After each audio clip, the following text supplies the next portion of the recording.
Oh, all right. This is exactly what we're talking about when we're talking about cleaning up the understory. Now, there was birch poles in here. Not what we're looking for. This place makes some slamming white oak. There's no point in trying to propagate any birch in here. So, I mean, if you take a look, you know, we did even have that one marked, but we decided to leave it. But if you would have come through and taken out all the merchantable oak, you would have been left leaving behind stuff like this. Like I just cut down this maple, had a big issue on the butt. Same with that little sassafras, and all you'd be doing is stripping out the acorn yield for regen and wildlife and leaving them with nothing but junk that we don't want to grow here. And then you're screwed once you get rid of that acorn base. You're done. There's birch. Here in this part of the state, there's not a ton of merchantability in birch, but I mean, that rot would have continued. But just gotta, it makes sense once you come in and remove the junk and you leave what typically gets cut. It really gives you a different perspective. That's all a lot of scarlet oak, pin oak regen in there, right at the edge of that real thick area. It's an old overgrown pasture, and up onto this oaks on this ridge here. So yeah, we'll opened it up. We did take some merchantable timber out of here, not too much, but yeah, this just needs some time. Get some seeds. We got rid of all the birch in this area, so I mean, you're gonna get some seeds travel with wind, but our plan is to come in here, you know, in about a decade or maybe a little before, but we're just setting it up for the future. This is what it takes.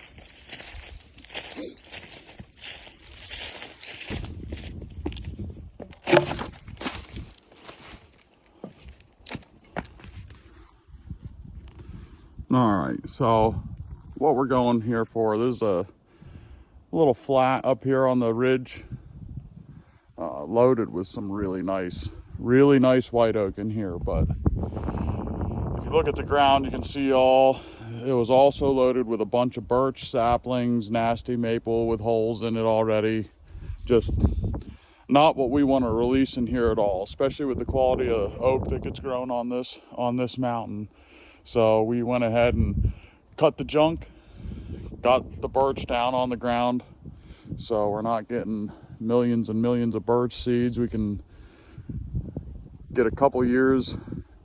Really, we'd like to be back here in about 10 and just really let this get a good base of acorns and some more natural browse. When we come back through here, we'll get all the incompatibles, but yeah, it looks really good.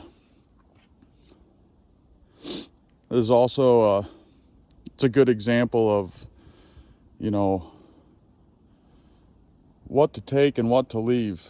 We obviously could have come in here and slammed down some of these nice white oaks, but really they need some more time, and the ground was not set up. If we would have opened this up, there wouldn't have been, you know, any oak left in here if we were doing like a diameter limit cut, and then we'd just be left with all the nasty stuff to take over. So it takes time. These woods don't, you know, grow in a day. You're not going to come in and really be able to do proper forest management with just doing one cut. You got to have, you know, multiple years planned out if you really want success. But yep, I think it looks really great in here. I don't know why.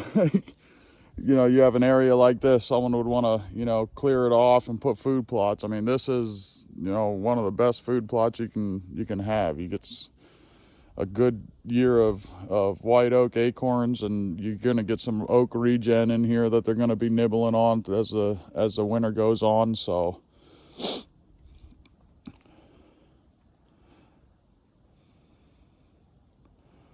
we'll get out of here.